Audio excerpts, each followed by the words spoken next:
Bem-vindos! Terceira temporada. Quem duvidou, agora, ó, se ferrou, porque estamos cada vez indo mais longe, né? E isso acontece graças a quem? A colaboração do CREA de Minas Gerais e a Associação Regional de Engenheiros, Arquitetos e Agrônomos de São Sebastião do Paraíso.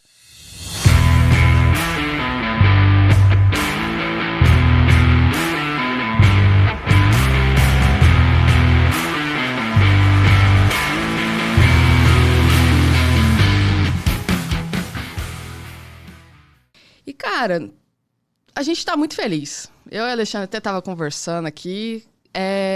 Isso aqui cada vez está melhorando mais. A gente, essa terceira temporada vem com algumas novidades. Vocês vão ver que vai mudar um pouco o design, vai ficar mais interativo. A gente vai ter QR Code, vai ter aqueles negócios na tela de tipo, clica aqui para você assistir o outro vídeo. A gente vai ter assuntos novos também.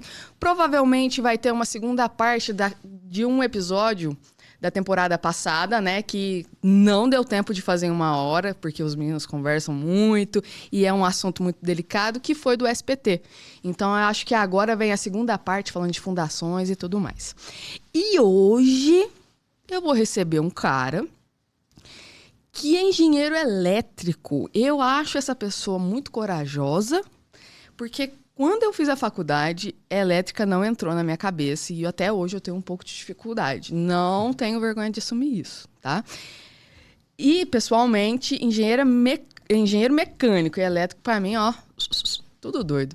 Mas com a gente aqui hoje tá o engenheiro eletricista Ademar. Muito obrigada por você ter topado estar aqui com a gente.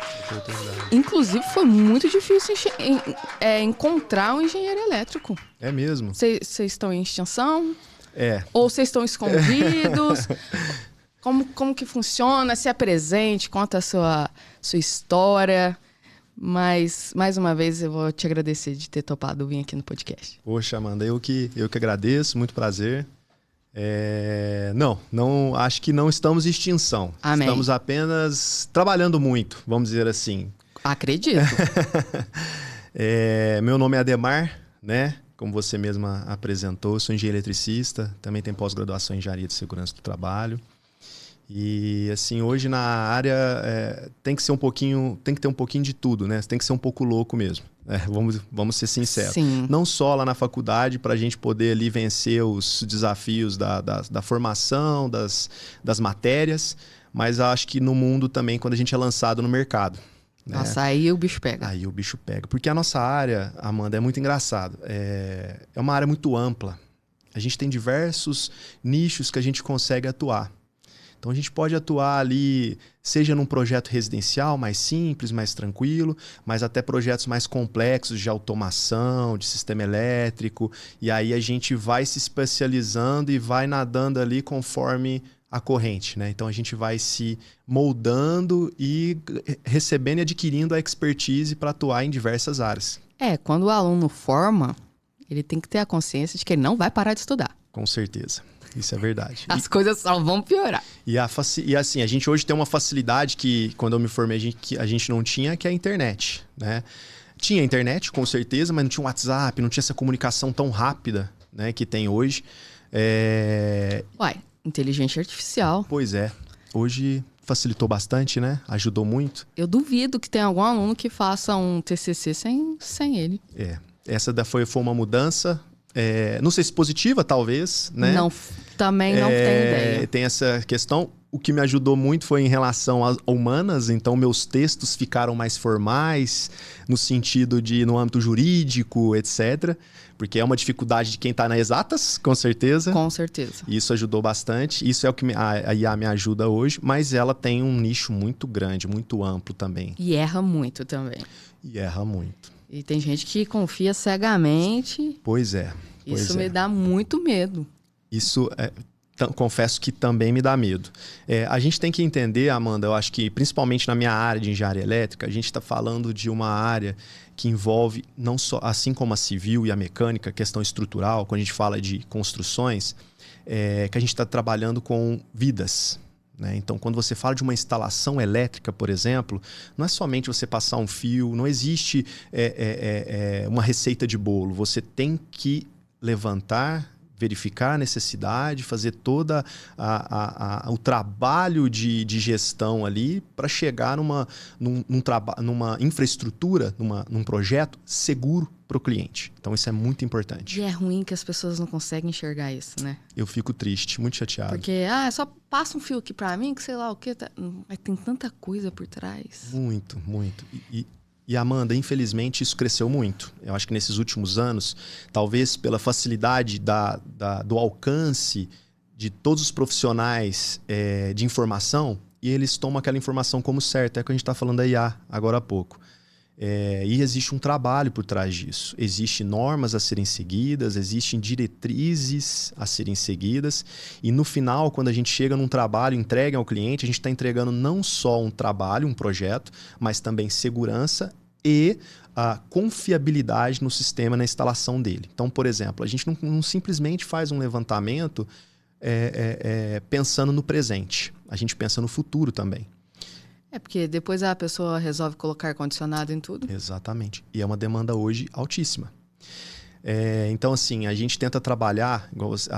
Hoje, como engenheiro eletricista, eu tenho uma expertise e eu consigo enxergar um panorama geral, que talvez falta hoje para alguns profissionais que atuam nessa parte de projetos elétricos, de instalações elétricas. Se você pedir para mim, Ademar, você faz para mim um projeto luminotécnico de uma indústria. Eu faço. Mas eu me baseio numa NBR, onde que eu vou ter a quantidade de lux adequado para cada posto de trabalho e de acordo com aquele trabalho. Não é a mesma fluxo luminoso de um trabalho de escritório, não é o mesmo que a gente trabalha numa indústria do setor alimentício, por exemplo. Então a gente baseia em diversas normas que nos norteiam e traz segurança, confiabilidade e conforto para as pessoas. Mas você falou um negócio aí que eu posso estar enganada, né? Que é o luminotécnico. Eu acho que os arquitetos aprendem mais sobre isso do que a gente civil. Talvez por conta isso acontece... Isso é verdade. Eu vou falar porque se você parar para pensar, o mercado de trabalho... O cliente hoje ele mudou muito. Hoje ele preocupa muito com estética. Interiores. E design de interiores. É onde a gente fica pobre, cara. Isso, exatamente. Tipo assim, um cliente vai pagar 100 mil para ver as coisas bonitas. Não estou desfazendo. O trabalho dos arquitetos são maravilhosos. Eles inventam cada coisa que eu fico tipo, meu Deus, é tão bonito, mas da onde você tirou essa ideia? Isso. Mas a estrutura... Eu não vou gastar 20 mil pra você fazer a estrutura da minha casa. Eu quero minha casa bonita, eu não quero ela funcionando. Pois é. Eu não quero ela de pé. É exatamente isso. E aí, talvez, por essa necessidade de um design melhor, esses profissionais especializados estão entrando nessa área, né? Para atender a necessidade do cliente, que hoje quer muito uma estética, né? Que é um trabalho bonito, né? E assim, eu, Ademar, como engenheiro eletricista, talvez eu não consiga atender dessa forma. Só que eu vou te entregar um projeto confiável. Tecnicamente falando, o que acontece muito? Muitos profissionais me contratam para fazer o projeto elétrico, para ter o parâmetro técnico. Eu saber qual a entrada de energia adequada, qual a fiação, eletroduto, infraestrutura seca, previsão futura, ar-condicionado, faz todo aquele trabalho grosso. E aí vem o arquiteto, pega as informações... E em cima daquilo ele ajusta a iluminação conforme a necessidade do cliente. Aí a gente faz um trabalho técnico, ao mesmo tempo estético. Legal. Eu vejo hoje no mercado, tipo assim, acho que vai fazer uns 7 anos que eu tô no meio disso. Acho que é 7. Parei de contar. Chegou uma parte que eu parei de contar. Só vai. Antigamente, eu vejo que hoje as pessoas estão querendo mais esses projetos. Também tem um nicho, né? Uhum. Tipo, casas médio a alto padrão, né? Eles já querem tanto o projeto hidrossanitário quanto o projeto elétrico. Nós, lá do escritório, não fazemos. Tipo, a gente terceiriza porque não é o nosso nicho. A gente não... Na verdade, nós não gosta, né? Uhum. Aquele tanto de linha, aquele tanto de informação, e pauzinho pra cá, pauzinho pra lá, neutro... Nossa! Não gosto daquela projeto bagunça. Sempre é um pouco confuso, né? Nossa, não gosto daquela bagunça. Mas a gente se entende nessa confusão, a gente da área elétrica. Por isso que eu acho maravilhoso. E eu percebo que hoje eles estão pedindo mais. Qual que é o problema? Onde que o cliente se frustra, né? Faz tudo bonitinho, ele contrata a mão de obra, essa mão de obra nem sequer abre o projeto. Às vezes nem recebe também. Aí piorou. Que isso acontece. Às vezes é só de fachada. E ali eles executam da maneira que mandarem, né? Isso acontece muito. E é triste isso, Amanda, porque... Será que é só aqui na região? Não. Acho que negócio... é um negócio espalhado mesmo. A gente tá... É uma briga constante, né? Infelizmente, hoje a elétrica, assim como estrutural vai ser, o hidrossanitário é muito importante para a gente evitar retrabalhos durante a execução e futuros, é sempre deixado para trás. E quando a gente tem um projeto confiável... É pressa, né? É pressa.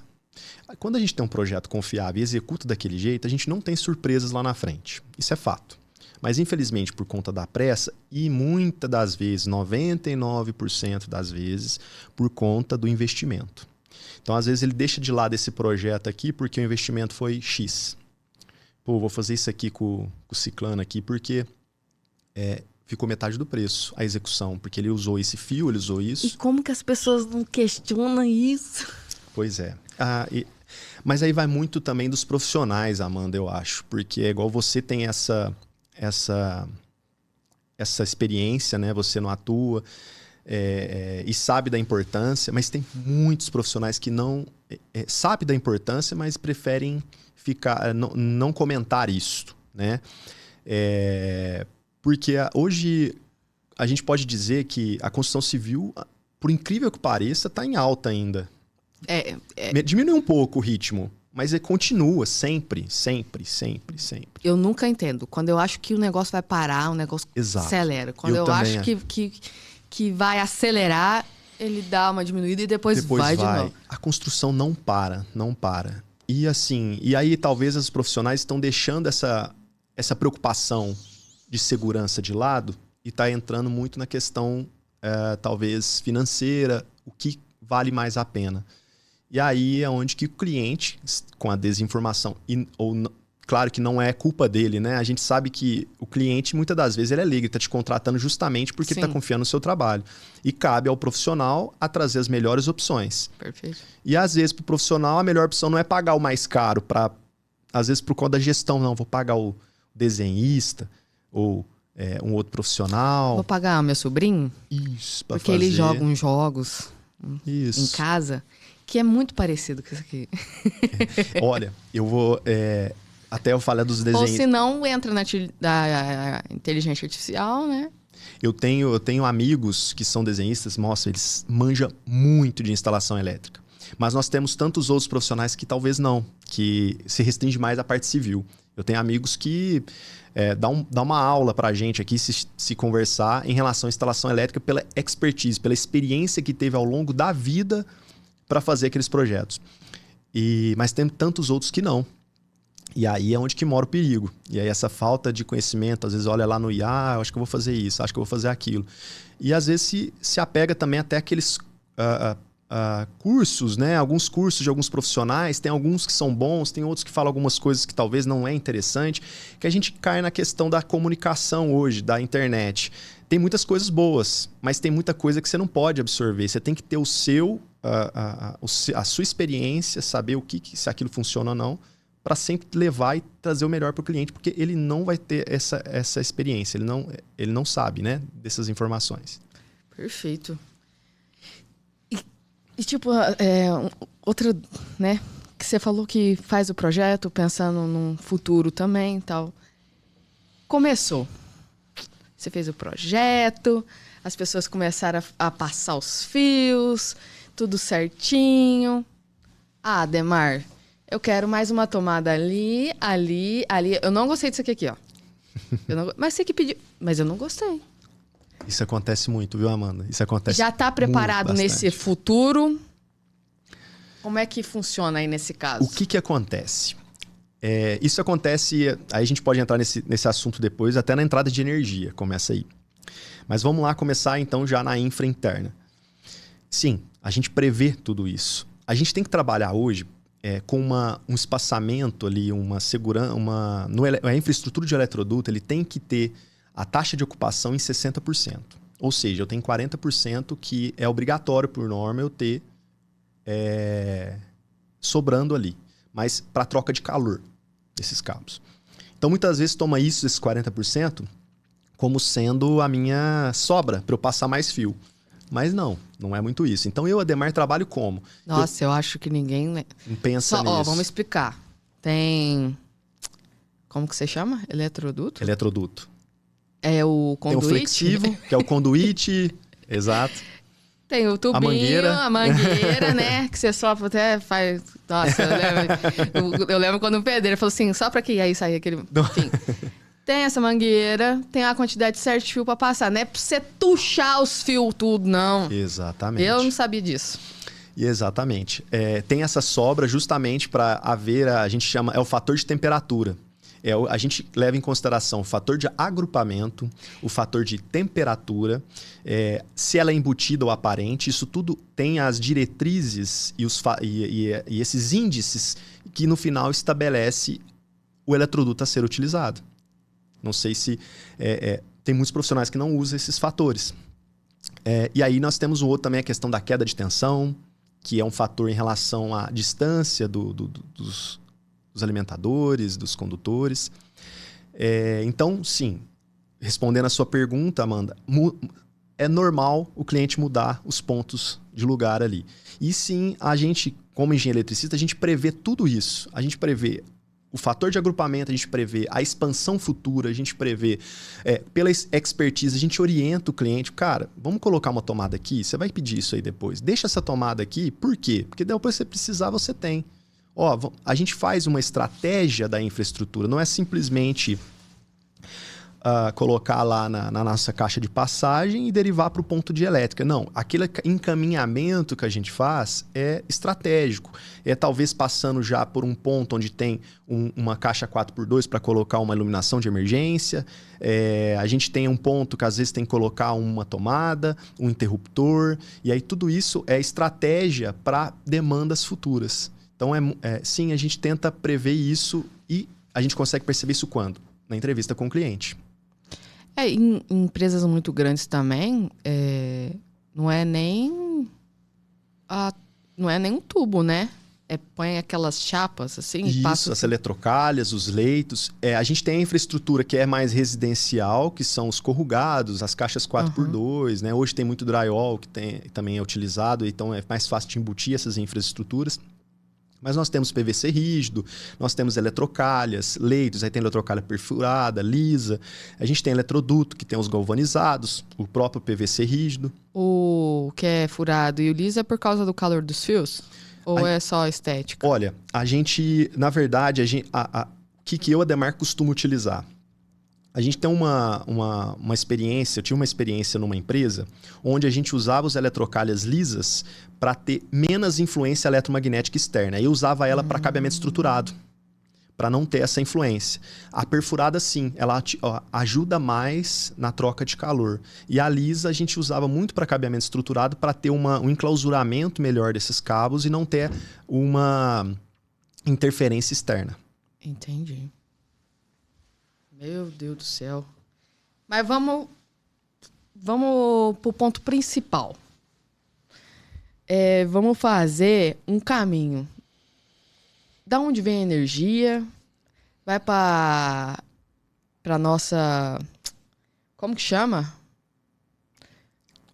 É a CEMIG, né? Sem querer fazer propaganda, é concessionária, né? Concessionária, distribuidora. Aí depois vem para nossa casa. Isso. E enfim. Entendi. Entendeu? Eu quero fazer essa linha. Como funciona essa estrutura?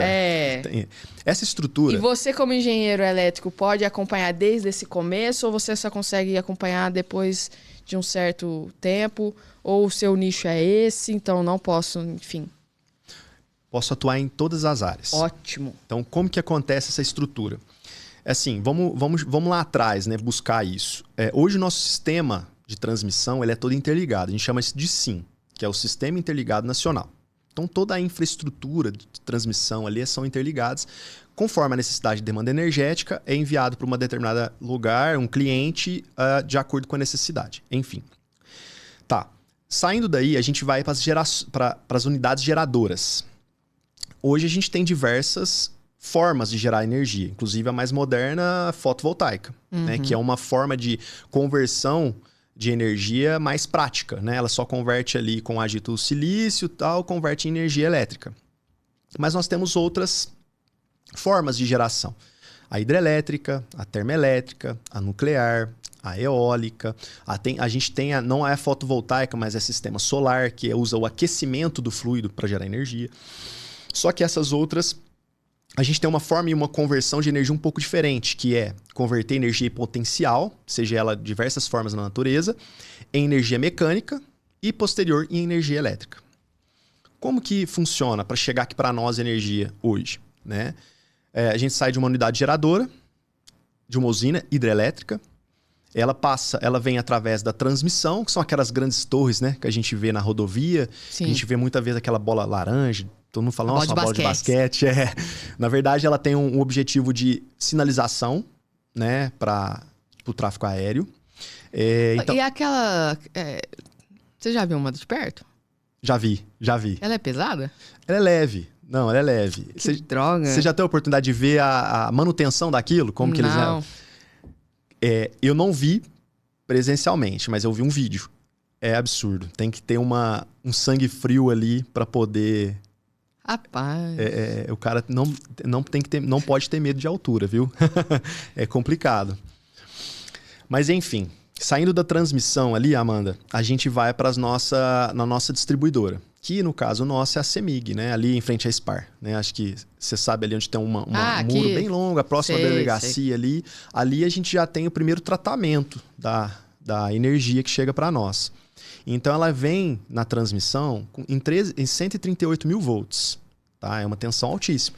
Se você parar para pensar, a gente tem qual que é a tensão que nós temos em casa, né? Ela é 220 ou 127, bem pequenininha. E a gente está falando de 138 mil volts.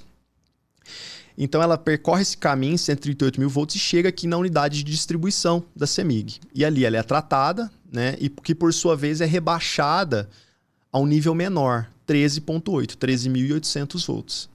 E esses 13.800 volts vai para a nossa distribuição, que é nos postes, que é aqueles cabos mais altos que fica no poste. Tem uma cruzeta, você vai ver aqueles cabos lá em cima, bem na pontinha do poste. Aquilo lá ainda a gente determina como alta tensão para segurança, mas na estrutura elétrica ela é a média tensão, tá?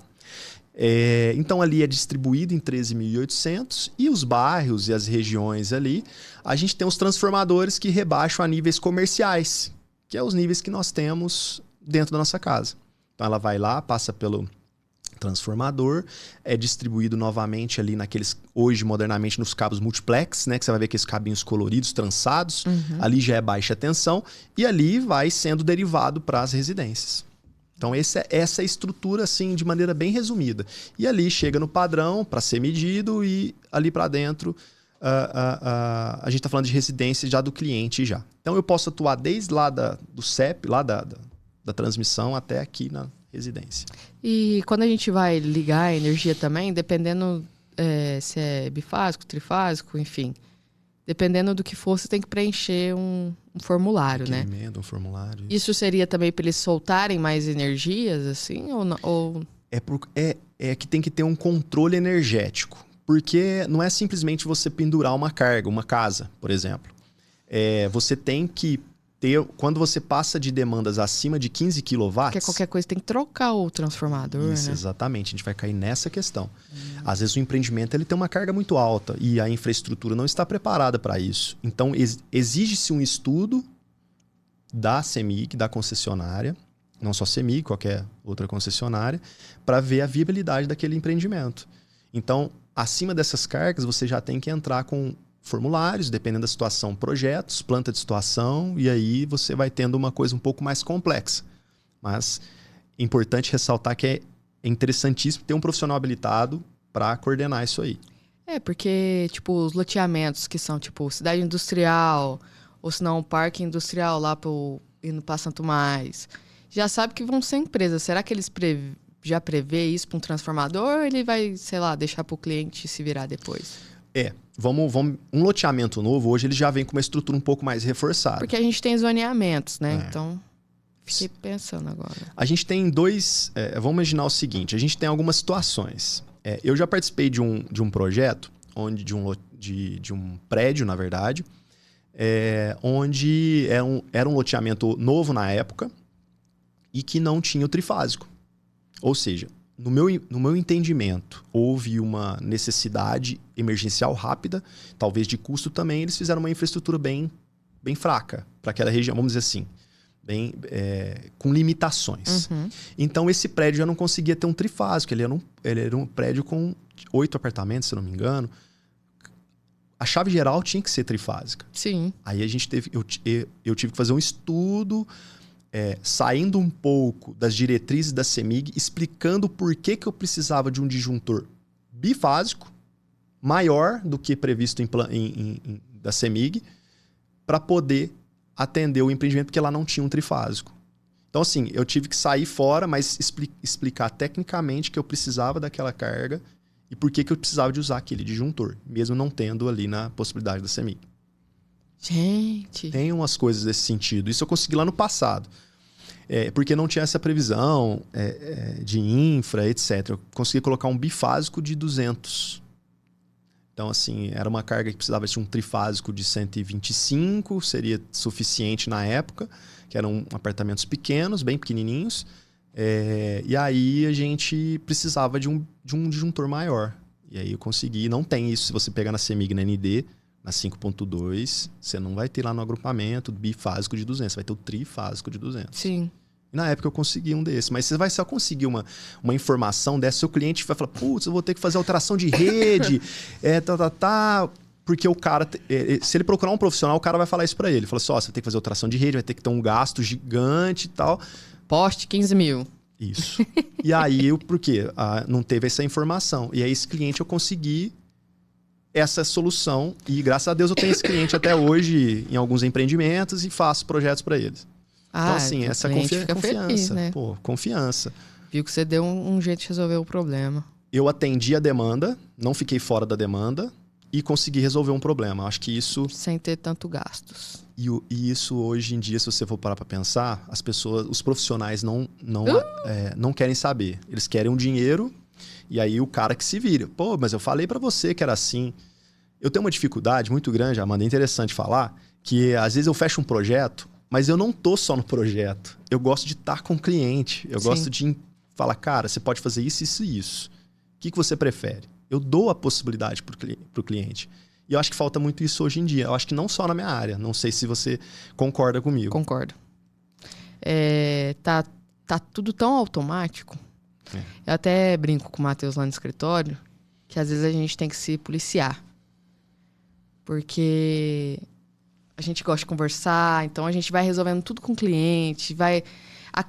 Tem clientes que já construíram suas casas, mas continuam amigos nossos. Tem cliente mais velho que vai no escritório só pra conversar. Isso é bacana. Tem hora... Eu tô atarefadíssima. Ele chega lá e fala, e aí, tudo bem? Tudo. Né, que eu posso te ajudar, né? Não, vim ver vocês, que sei lá o quê, tal. Nossa, a obra, aí comenta e tal. Então, chega a ser até engraçado, assim. Então, e a gente gosta de coisas, uns trem difíceis, sabe? Uns trem que... Tem hora que eu falo assim, por que a gente aceitou isso, meu Deus? Né? E é muito legal você conseguir achar soluções, entendeu?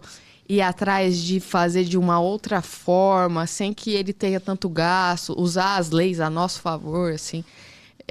Eu gosto desse tipo de coisa e o cliente fica feliz, é claro. E aí, igual você falou, o cliente é um misto de gratidão, um misto de companheirismo, e aí a gente ganha o cliente, aí o cartel vai só aumentando. Esse é o nosso marketing. Esse é o nosso marketing, eu penso assim também. Tipo, se eu te indico alguém e você pesquisa na internet, provavelmente você vai... No que eu te indiquei, em vez de ser naquele que você viu na internet. As chances são maiores. Mas é interessante. Mas explica pra gente o bifásico, trifásico, se tem mais fásicos, pra galera de casa entender. Porque, olha, minha mãe assiste isso daqui e depois ela fica me fazendo umas perguntas. Então, explica pra gente, mas explica como se eu fosse uma criança mesmo.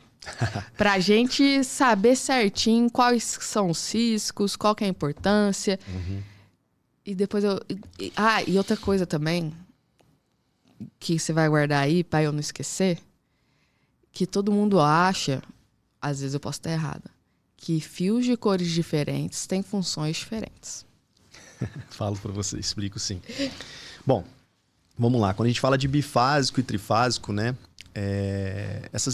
Vamos falar primeiro das cargas que antigamente a gente utilizava. Antigamente, quando eu me formei, estava recém-formado, a gente tinha uma necessidade de projeto muito diferente do que é hoje.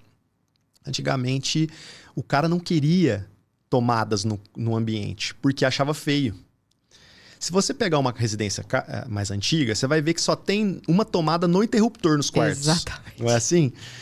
Era justamente a necessidade da época. Era o que eles acreditavam ser o ideal e assim, cortava custos, né? Ficava mais bonito esteticamente. E o que eles iam ficar ligando essas tomadas? Exato, não tinha uma demanda energética tão grande. Hoje já não é assim muito que funciona. Então a gente teve uma evolução muito grande. A gente teve um período onde não tinha tanto ar-condicionado. A gente teve esse período, vamos dizer, jurássico, antigo, bem antigo, onde a necessidade era mínima. Aí a gente teve um período médio, vamos dizer assim, que existia uma carga por conta dos chuveiros, já tinha mais chuveiros, ventiladores, televisão, computador, né, notebook, etc. E aí agora a gente vem de uma evolução que a demanda energética se tornou ainda mais importante para nós. Gente, celular, você colocava para carregar, durava uns 15 dias. Dependendo da pessoa, durava um só mês. Só telefonema, né? Só usava para ligação. E eu no joguinho da cobrinha com meu tio brigando. Snake. Meu tio brigava. Não, larga a mão de briga. Enfim. Era isso. E hoje nós carregamos o celular todos os dias. Exatamente. Agora, então vou fazer uma pergunta para você, Amanda, bem Ai, simples. O que você liga hoje no seu quarto? O que você usa de equipamento que você precisa da sua tomada? De uma tomada, pelo menos. Ó, 2 carregadores, a Alexa, a TV. Tem que ter uma tomada pro secador da Tati. Não, eu vou secar meu cabelo, né? O secador da Tati, chapinha, um trem de enrolar cabelo, ar-condicionado. Não tem notebook no meu quarto. Ei, Alexandre, você quer que eu trabalhe mais, rapaz? Mas é só no quarto, você falou, né? Só no quarto. Só essas coisas. Pois é. Um ventilador? Não tem, não? Às vezes? Um climatizador ali, um umidificador. Umidificador.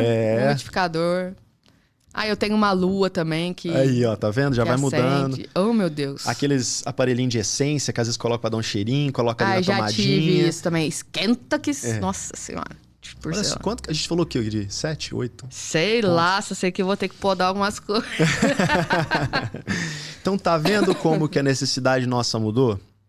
E outra segurança que deu também, que veio muito com o sistema fotovoltaico, é justamente o consumo. Então hoje quem tem um sistema fotovoltaico, às vezes coloca esse sistema muito com o objetivo de colocar mais equipamentos dentro de casa. Então, quem tem um sistema fotovoltaico, por exemplo, quer colocar ar-condicionado em todos os cômodos, porque não vai gastar energia, pô. Então, assim, mas se a gente não prevê a entrada de energia, tá vendo o impacto que a gente gera para esse cliente? O problema que a gente arruma para esse cliente? O tanto de coisa que o cliente quer colocar no quarto? E eu enxergo muitos profissionais assim que não vê esse lado. A demanda nossa é completamente diferente. Aí eu já ouvi muito assim, a ND 5.2 da CEMIG, ela me dá um fator ali de quantidade de apartamentos. Mas, gente, o apartamento há 2 anos atrás, 3 anos atrás, o sistema fotovoltaico não estava aí. A gente não tinha carro elétrico. A gente tinha uma demanda diferente. E ela não é para ser seguida, ela é para ser uma orientação básica pro profissional. Não só carro, né? Agora tem bicicleta, patinete, tudo.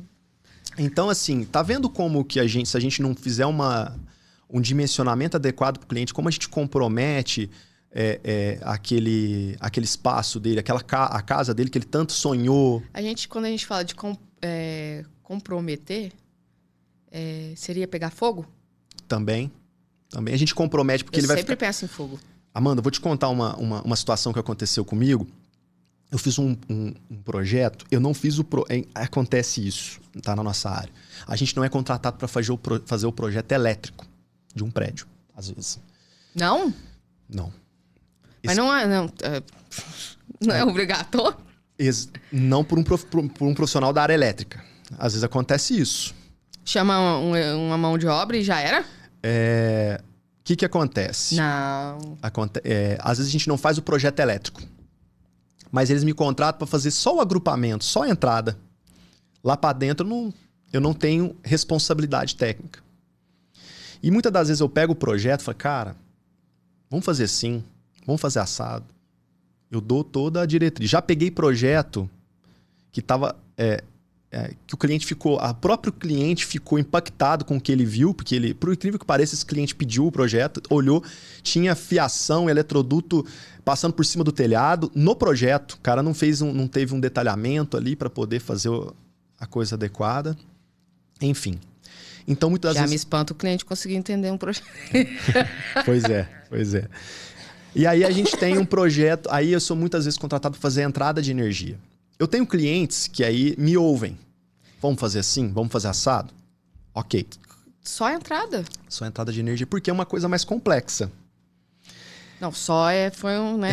É uma coisa mais complexa. Eu fico chateado, porque eu gosto de fazer todo o projeto. Por quê? Porque isso eu vou conseguir trazer para o cliente o máximo de segurança possível, né? Mas tudo bem. Aí esse projeto chegou para mim, Amanda. É um projeto, se eu não me engano, na época ainda tinha. Era o bi ou mono de 40. Agora eu não lembro o que era um apartamento. Era muito pouco, era o mínimo. Nítido que o empreendedor quis para cortar custos, né? E aí eu recomendei, na época, melhorar essa entrada, fazer uma entrada mais robusta, porque se qualquer cliente daqueles apartamentos quiser começar a colocar muitos aparelhos, não ia suportar. Se eu me baseasse na carga que o cara colocou, eu já ia ter uma entrada baixíssima. Baixíssima. Eu falei, não vou me basear nisso aqui, eu quero me basear nisso. Vamos. Beleza, topou. Só que o que aconteceu? Ele teve o lado positivo e o lado negativo. O lado positivo é que ele confiou em mim na entrada. E não confiou e deixou esse projeto com outro profissional. Ele vendeu esses apartamentos, certo? Uhum. Determinado dia, esse empreendedor passou meu contato para uma das pessoas que adquiriu um apartamento para conversar comigo, para ver se ela conseguia ligar um forno por indução, né? E ela já tinha um chuveiro mais potente, um forno por indução, que é uma carga altíssima, um forno elétrico. O forno de indução, você fala o fogão. O fogão. Ah, tá. Seria o cooktop, né? Cooktop, né? Eu já tava aqui, forno por indução, meu Deus, como que é isso? Desculpa, é o cooktop. Não, eu fiquei mais curiosa, mas entendi. Mas hoje tem forno com resistência, né? Com resistência, isso tem. Mas enfim, que é o forno elétrico. Eu falei, minha senhora... Já me espanta caber tudo isso no apartamento. Isso. Mas assim, às vezes a pessoa faz aquele layout bonito, design. Sim. Ela capricha, faz uma ilha. Armários embutidos. Isso. Faz uma coisa bem legal. Mas é o sonho da pessoa. Mas é triste a pessoa te ligar e falar, eu posso ligar tudo isso? E você falar o quê? O que você fala? Não faço ideia, eu não sei quem. Eu falo, olha, você não consegue. Aí a pessoa, ela tenta, vai daqui, você pode fazer isso, expliquei para ela colocar um ar-condicionado. Ela ainda perguntou, né? Eu, por exemplo, eu só ia fazer. Exato. E aí, o que eu vi no final da conversa com ela? Ela me agradeceu pela instrução técnica e o que ia fazer. A vantagem é que eu deixei uma entrada já com uma previsão boa, que ela consegue pedir um aumento de carga só do padrão dela. Mas ela falou o seguinte para mim, Demar, vou te falar a verdade. Se eu soubesse que eu tinha esse problema aqui, eu não tinha comprado esse apartamento. Olha o prejuízo para um empreendedor que tem um apartamento com esse problema. O que acontece com o nome desse? E se bestar, ela tem aquelas máquinas lave-seca que esquenta a água. Possivelmente. Então, assim, a gente vê... Aí você fala um empreendimento, não sei qual o investimento na época de um empreendimento desse, acho que Não é eram barato, 10 apartamentos, 12 apartamentos. Não é barato. Mas você vai cortar custo, às vezes, numa situação dessa, num disjuntor, numa entrada.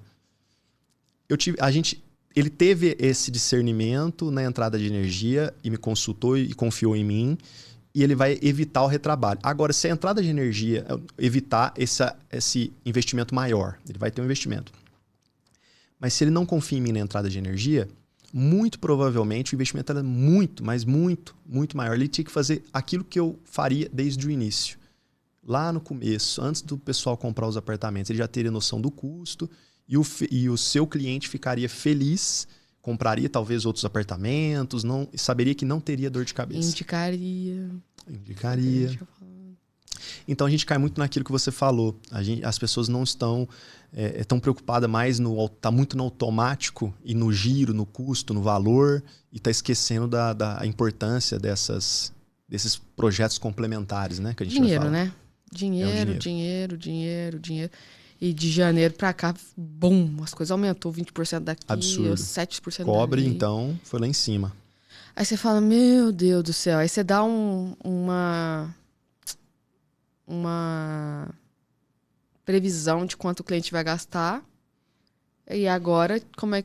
Tipo, cara, a previsão era essa. Agora não é mais. Exato. O cenário nosso também tá levando para esse lado, né? Mas assim, se a gente consegue, pelo menos na etapa inicial, né, que eu bato muito na tecla, Amanda, sobre a entrada de energia e de empreendimento. Eu tenho muitos... O que é a entrada? A entrada de energia é o padrão. É o padrão. Então, numa residência é o padrão, que ele é individual. Num prédio é um agrupamento, né? São várias caixas. De acordo com a necessidade, tem uma caixa principal de proteção. Aí, de acordo com os dimensionamentos, você determina qual caixa você vai utilizar. E aí a gente faz as previsões, né? Então, a entrada de energia, que é para ser o estudo inicial de um empreendimento, está acontecendo muito do cara no meio da obra, quando a prédio já está levantado, rebocado, preocupa com a entrada de energia. E aí, o que acontece na entrada de energia? A gente tem, quando é um agrupamento, a gente tem aquilo lá que você mesmo falou da infraestrutura, aumentar o transformador, aumentar o poste. Se eu chegar lá e pedir uma carga de um disjuntor de 400 amperes e não tiver essa disponibilidade, e o cara tá com o prédio lá já pintando o prédio, o que eu vou falar? Não sei. Exato. Então, não sei, assim, não. eu bato muito na tecla com os amigos. E sabe o meus. que as pessoas esquecem? Desculpa te interromper. Eu tenho esse pequeno defeito. Porque tá fazendo prédio, né? Sabe que tem essa parte. Só que também esquece da parte do bombeiro. Também. Que depois você vai ter que tacar um monte de Exato. motor. Esse é mais um projeto que eles deixam tudo pro final.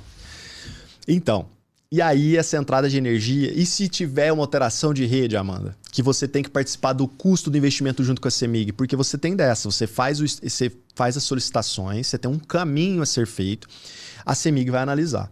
Se ela vir com um técnico aí, ver que a infraestrutura precisa ser melhorada, dependendo da situação, você tem que participar do investimento para eles fazerem de maneira rápida, em 120 dias. E às vezes eles até prorrogam isso.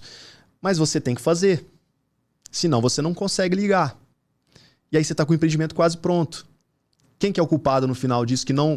Que teve que dar entrada no projeto, na plano de situação, tudo. Né, Você que é culpado. Exato. É isso que é um dos... que eu bato muito na tecla com os empreendedores. Que lerdeza que é essa? E aí essa preocupação. Então, assim, deixar por final a energia, a eletricidade, se a gente mesmo, dentro da nossa casa, a gente vê o tanto que ela é importante para nós, a gente não pode pecar lá na hora de oferecer um empreendimento, vender um apartamento para um cliente. Porque hoje todo mundo quer um ar-condicionado dentro do quarto, hoje você quer um chuveiro mais quentinho, mais potente, que é o de 7.700 watts, até mais que isso, tem outros tipos. Você quer colocar um cooktop ali por indução, você quer um forno elétrico, quero colocar, se for uma casa, eu quero um sistema fotovoltaico, aí eu quero colocar tudo isso, mas eu tenho que ter entrada de energia compatível, senão eu não consigo colocar esses equipamentos. E você pode trocar essa entrada. Perfeito. Caríssimo, né? Mas... Isso, você consegue. Aí você tem que entrar com um pedido para fazer o aumento de carga. Aí você pode aumentar. Aí a gente cai no bifásico, onde a gente falou tudo isso para entrar no bifásico e trifásico. Aí a gente determina a carga para determinar qual categoria que a gente entra. Então hoje a CEMIG tirou o A1 e o B1, que era o mono de 40 e o bi de 40 amperes. 40 amperes. Porque é uma carga muito baixa, era até 10 kW. Mas hoje que casa que usa só 10 kW? Não tem. Aí a CEMIG mesmo já tirou. Hoje você só tem... hoje, eu vou falar a verdade para você, é bi de 63. Não tem como você pôr menos do que isso numa casa. Não tem. É o bi de 63. Mas alguém põe isso? A residência, hoje coloca bastante. Coloca bastante. É o bi de 63 é o mínimo. Depois passa pro TRI, que já começa as demandas. Tá. Aí é o TRI que é o problemático. Que aí você tem que entrar com formulário. E aí você precisa de comprovar a carga, etc. Mas o bi... Ah, mas eu já colocava o TRI em tudo. É, né? Mas aí a gente cai na questão... Eu não sei também, né? Eu concordo com você. Aí, só que é o problema? Vai ser o custo. Isso vai sempre cair no que a gente fala. O cliente vê o custo, mas se o cliente tiver uma instrução técnica legal, ele compra a sua ideia. Ele entende que ele vai precisar daquilo. E aí... Ainda mais que as coisas mudando do jeito que tá. Pois é. Na verdade, a evolução, né? Você sabe valores de um bi para um tri? Nossa, teve um aumento considerável, eu tô um pouco por fora. Mas vamos estimar de 20%, 30% de diferença de um para outro. Porque você vai aumentar um condutor e talvez só uma infraestrutura. Então é pouca coisa, 20% a mais. Mas vamos imaginar que é R$1.000. Você vai pagar 1.200 no TRI. E aí? Vale a pena? Não sei. Acho que eu vou preferir. Eu vou fazer minha sanca de gesso, vou pôr meus spotzinhos. Pois é. Você foi agora cirúrgica. Vou pôr LED, não preocupa não. Coloca tudo lindo, maravilhoso. Quer colocar o padrão, quer colocar o menor que tem. Quer fazer caber. Não se preocupe, é tudo LED. É tranquilo. É isso. E depois do tri vem o quê? Depois do TRI, a gente cai na demanda para o consumidor, cabine elétrica. Aí a gente vai para uma média e alta tensão. Aí o cliente ele é atendido em média tensão. Aí a gente está falando de indústria já. Aí já é uma carga mais elevada. É uma cabine mesmo? É uma cabine mesmo. Mentira. É tipo uma cabine. Isso, de alvenaria, com transformadores dentro.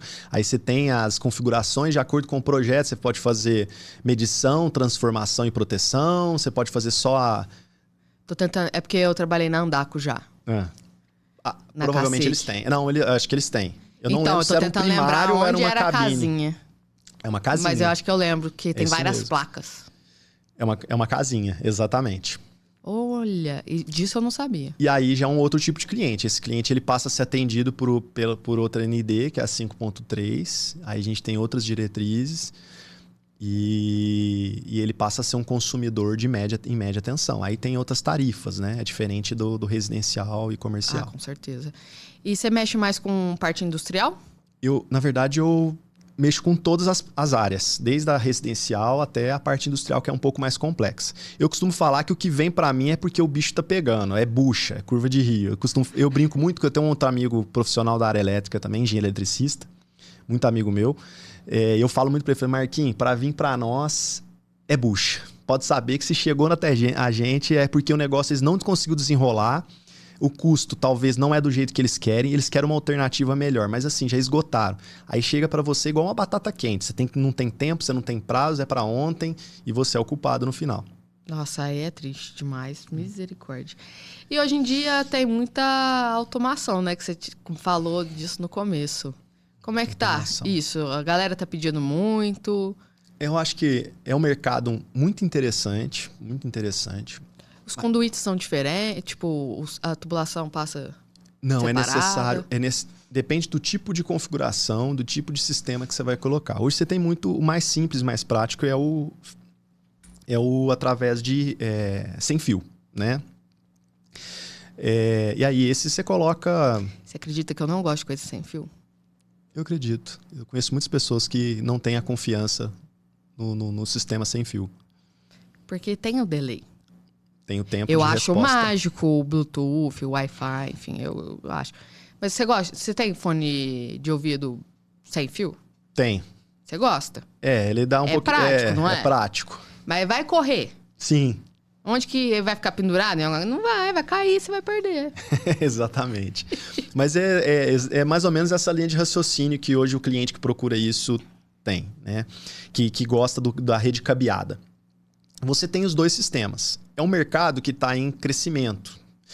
Por quê? Porque ele vai crescer, é uma tendência da eletricidade, da energia, que é a comodidade do ser humano. Por que você tem agora esse tanto de tomada no seu quarto? Porque você gosta da parte cômoda. O que seria isso? Cara, eu quero ter tudo fácil para mim ali, eu quero carregar meu celular aqui do lado, eu quero ter o meu modificador, eu quero ter... fica tudo pertinho de você. E outra, agora as pessoas, tipo, tem a TV, né? Porque antigamente as tomadas eram tudo embaixo. Isso. Aí a TV fica em cima e fica aqueles fios pendurados, né? Agora não. Passa tudo por dentro, até cabo HDMI, cabo de rede. Isso. Pra não ficar fio nenhum aparecendo. Exatamente, o mais limpo possível.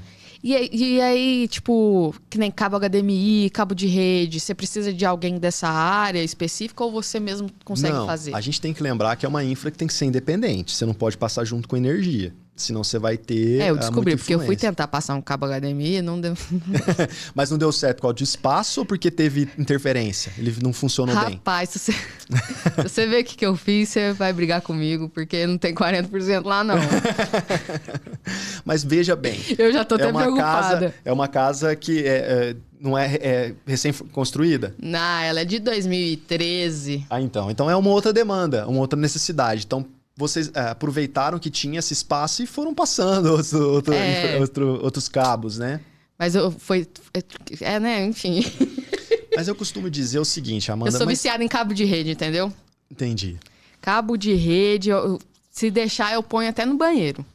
Porque eu não quero ter problema com a internet. Entendi. Você quer ter uma confiança na sua sistema. E aí o cabo de rede, ele é mais grosso, né? E aí...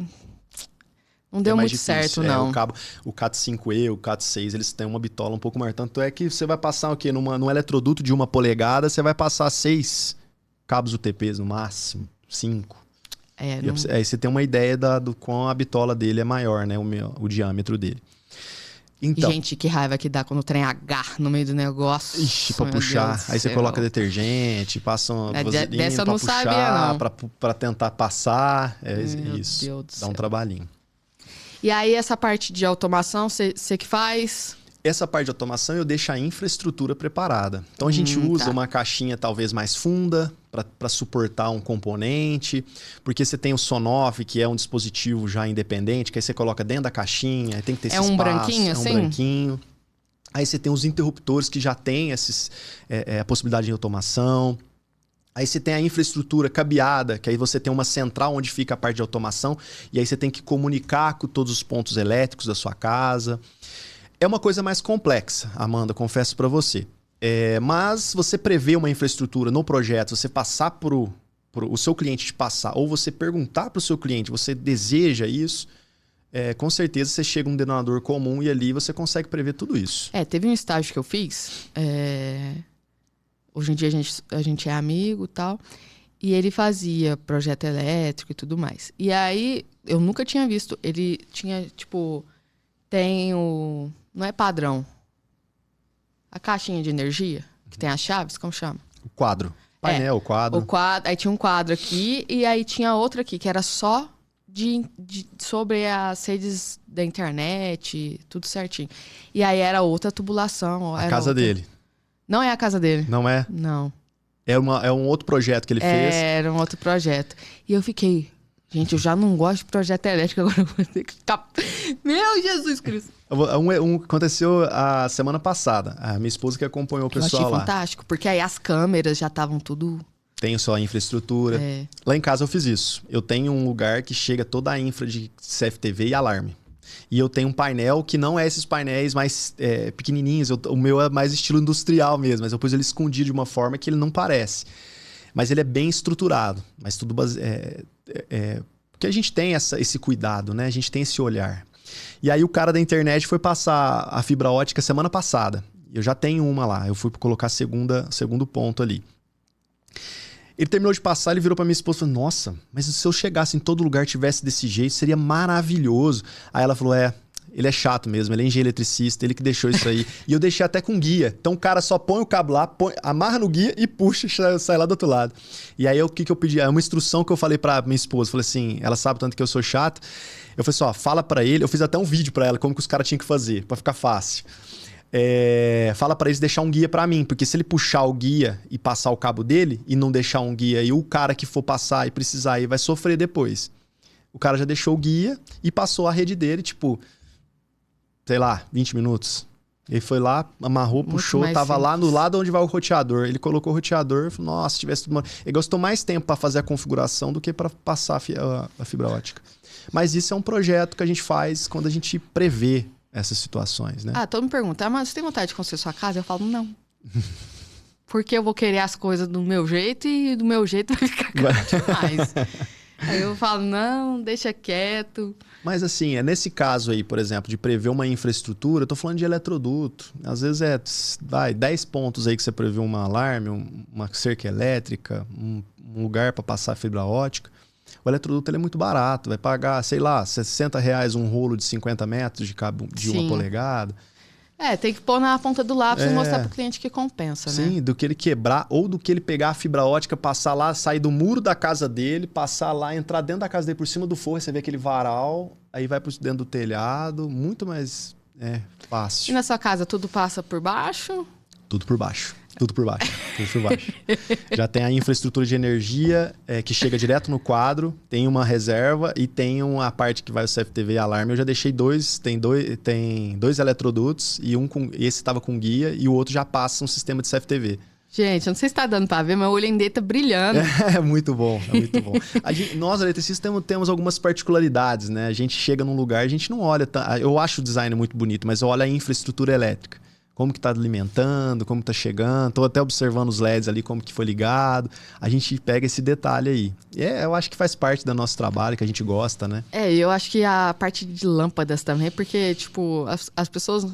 Eu quero uma lâmpada. Não importa pra onde como é que vai ser usada, eu quero essa lâmpada.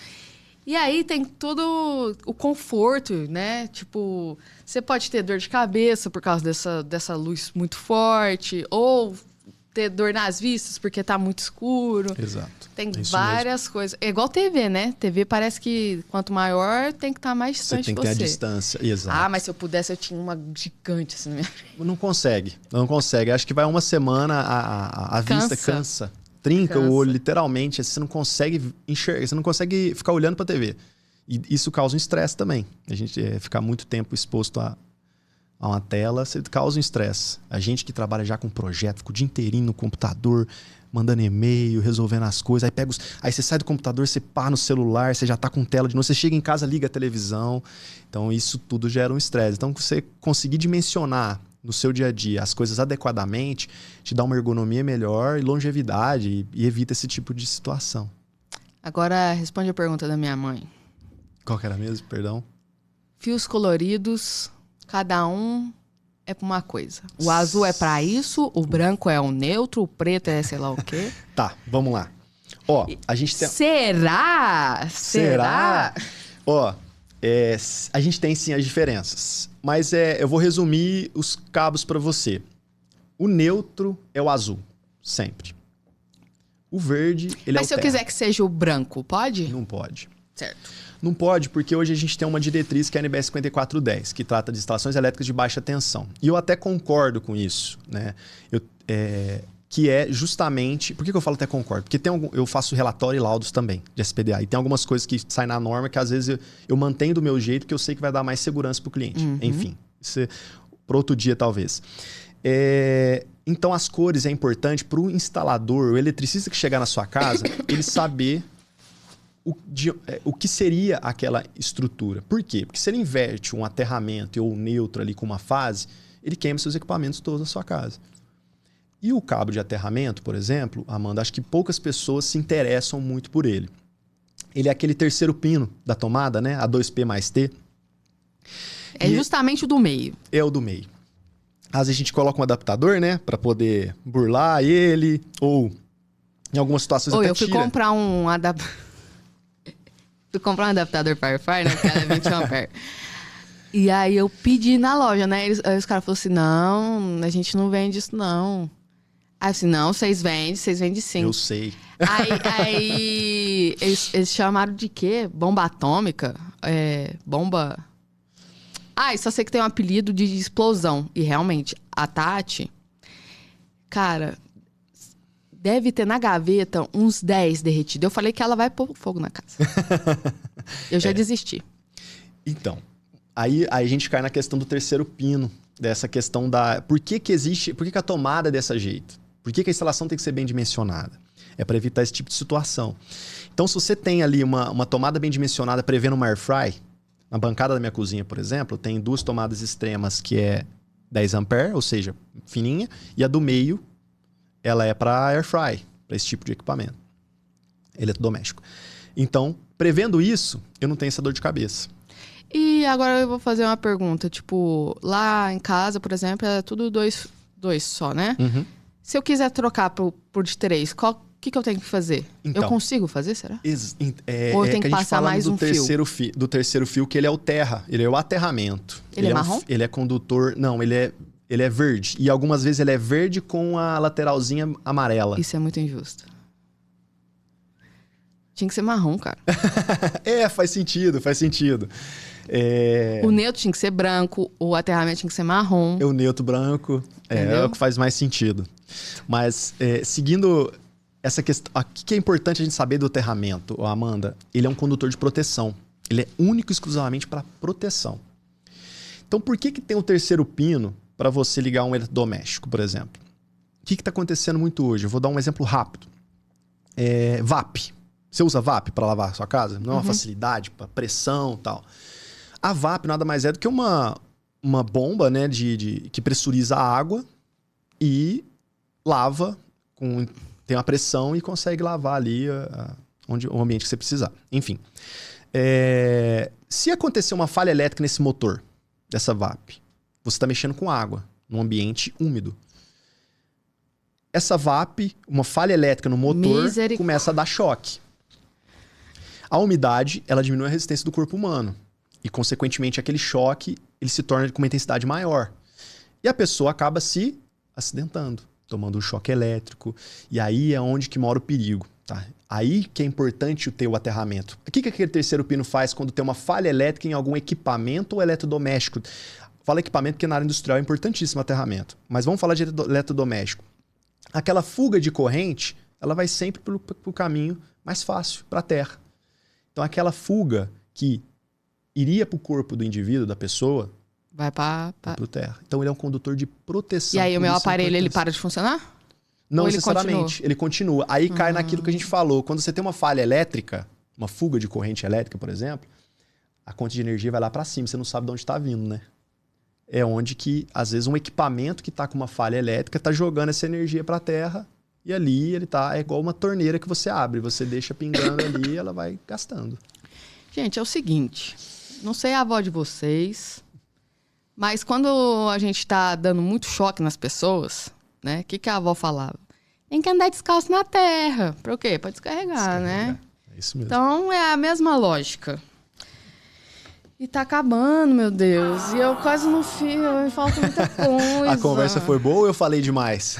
A conversa foi boa e dava pra ficar mais. Dava pra ficar mais. Porque, inclusive, eu vou querer um cartão seu, porque eu gostei bastante. Legal. E muito obrigada por ter vindo. Eu adorei o nosso bate-papo. Se quiser voltar, as portas estão abertas. Faltou muita coisinha, né? Tem muita coisa. Vai falando.